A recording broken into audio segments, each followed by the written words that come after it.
The new year does not always bring a positive change, but in this case, I felt as if it had.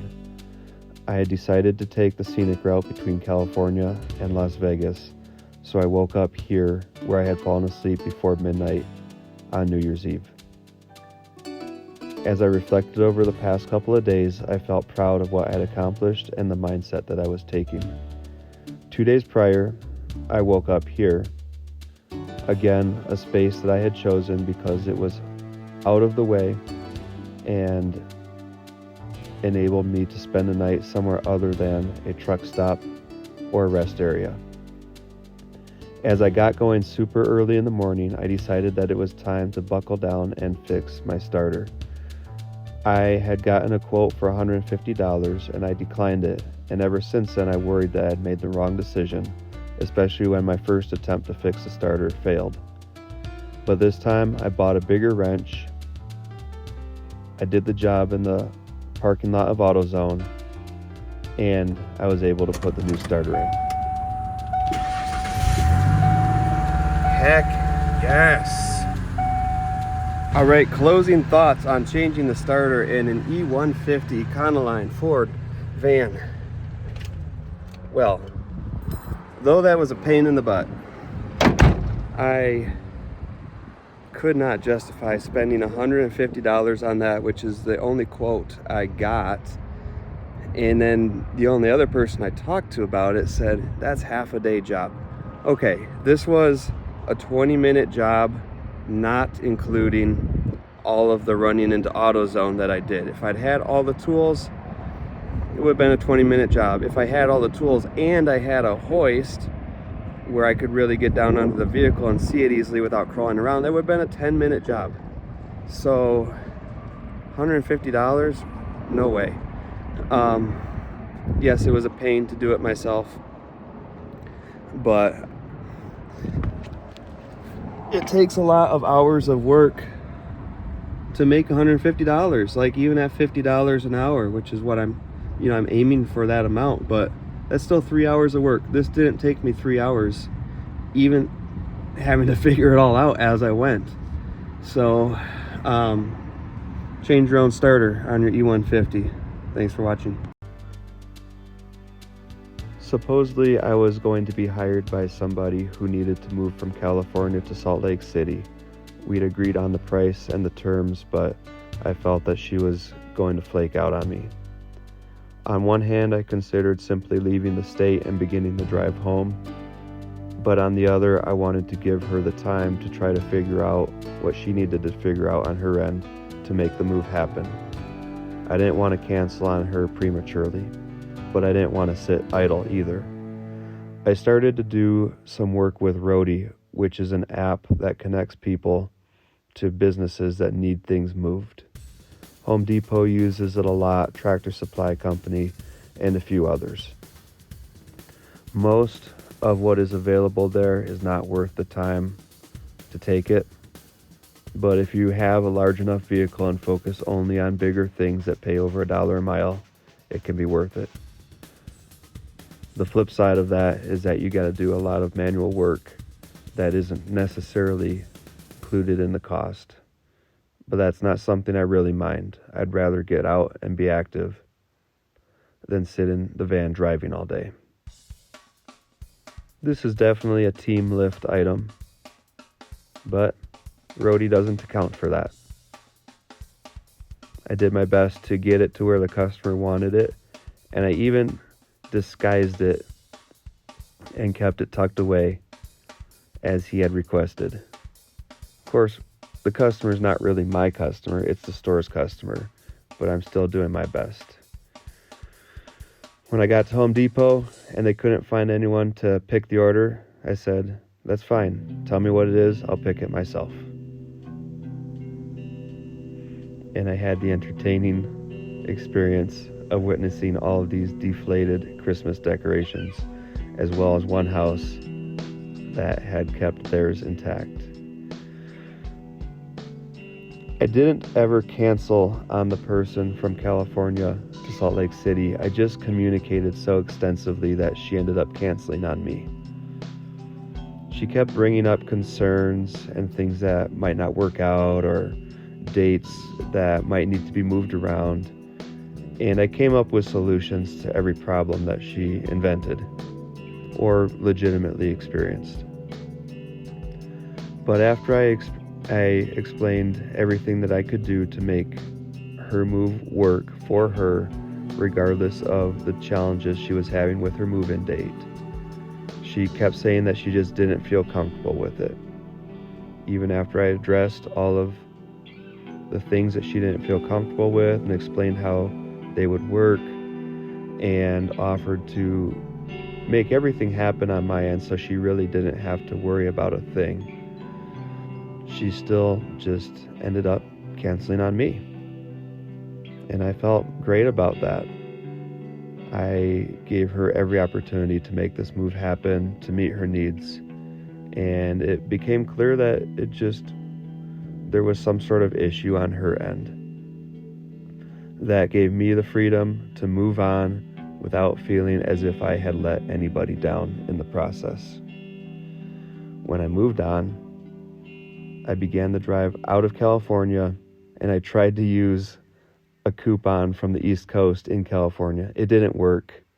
Hang on a minute. Let's rewind a second to earlier in the day when I informed the state police officer who was scheduled to do my compliance review that I would not be able to make it back to Michigan by the 2nd. Technically, I didn't say I wouldn't be able to. I said that I would not make it back. I, for one, am taking responsibility and ownership of my business and my decisions. And the fact is that I simply was not willing to turn around and drive 36 hours almost nonstop in order to get back in time. I could have, but I chose not to. Ironically, I probably would have broken every DOT regulation on the books if I had chosen to. Or I could have simply stopped operating 3 weeks previously to make sure that I couldn't possibly be out of the state at the time of the review. But this all takes me back even further to the time when the FMCSA made a mistake on my account, causing them to request a new insurance filing, which had to be filed directly by the insurance company, which refused to do it because they couldn't understand what the issue was, which caused me to be placed out of service. Okay, I'm looking at this right now because it looks like there was like a minor change. Like a comma, because I... No, I mean, it's not even a comma, it looks like a space. A space, yeah, okay. So they submitted it. Would that cause the cancellation, or is that too minor to cause a cancellation? Well, I'm trying to figure that out. Thank you for holding, sir. Just bear with me Yeah. here. This might take a minute. We're trying to figure this out for you. I appreciate it. Thank you. Because, I mean, at this point, it looks like that we made the mistake, but I'm Okay. trying to make sure. I understand, and I actually say that. appreciate that. Yeah, but let me make sure really quick and figure out what we need to do if that is the case. Okay. Just bear with me here. May I place you on another brief hold? You may. Thank you. One moment.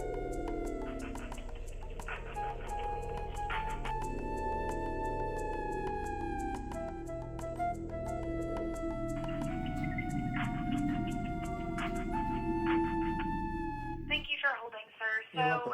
How it works is whenever you do a name change, Yeah. the insurance and BOC3 need to be uploaded again. Yep.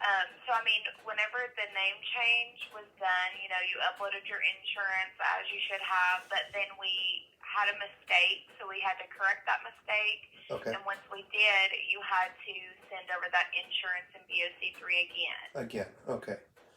So. Okay. So, sorry, let me process what that means for a second.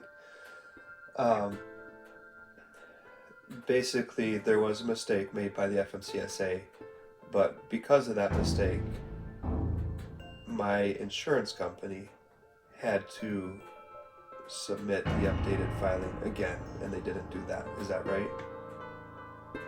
Or did I? Right, so your insurance would have had to send that over.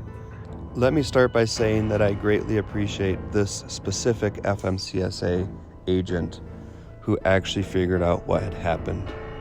I had been calling both the FMCSA and my insurance company, Progressive, for about 6 months before I got a straight answer about what happened. The FMCSA had made a mistake, and as a result of their mistake, they required a new insurance filing. Mistakes happen, and I'm more disappointed with Progressive for not submitting the filing when it was requested than I am with the FMCSA for making a mistake, but both situations are frustrating. This occurred after I paid almost $20,000 for insurance to do exactly what they failed to do when it was needed. And the insurance did not offer any type of refund, reimbursement, or compensation. I plan to fight that in court. For the FMCSA's part, now I am being asked to submit to a compliance review that is exceptionally inconvenient to me in regards to a number that is no longer doing me any good whatsoever. This story is more complicated than I'm giving it justice to in this moment, but that's okay. The point is, I am done with a system that requires me to do everything properly, yet gives itself total allowance to make a mistake that costs me tens of thousands of dollars, places me out of service, and renders the DOT number, which I spent a lot of money and jumped through a lot of hoops to do properly, completely useless to me. So I said I wouldn't be able to make it on the 2nd, and I do not feel bad for that whatsoever. Although the officer threatened to place my DOT number permanently out of service, what he does not know is that I beat him to the punch. In no way do I want to communicate that I have a problem with this specific officer. From his point of view, I probably look like some jerk who doesn't have his stuff together and wants to find a way out of getting the compliance review done.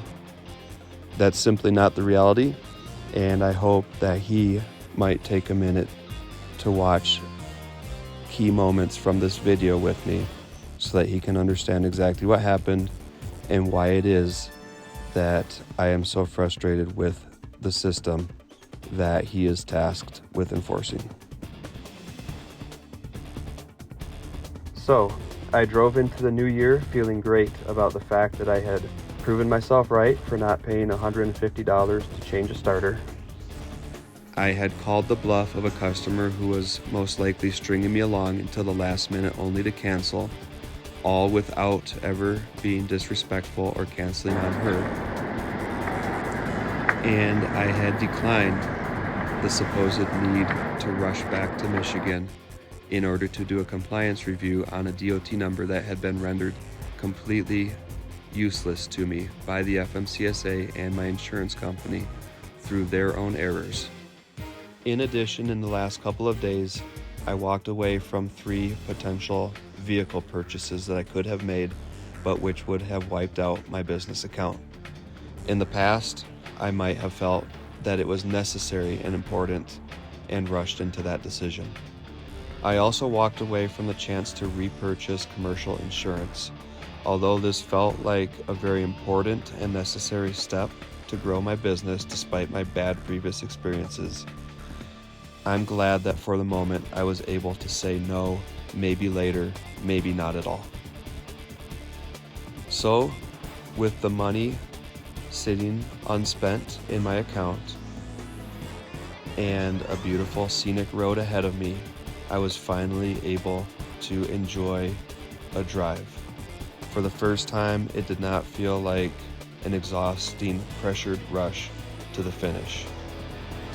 I took some time to get some good shots, to go for a run, and to post to my other channel, Wilderness Runner.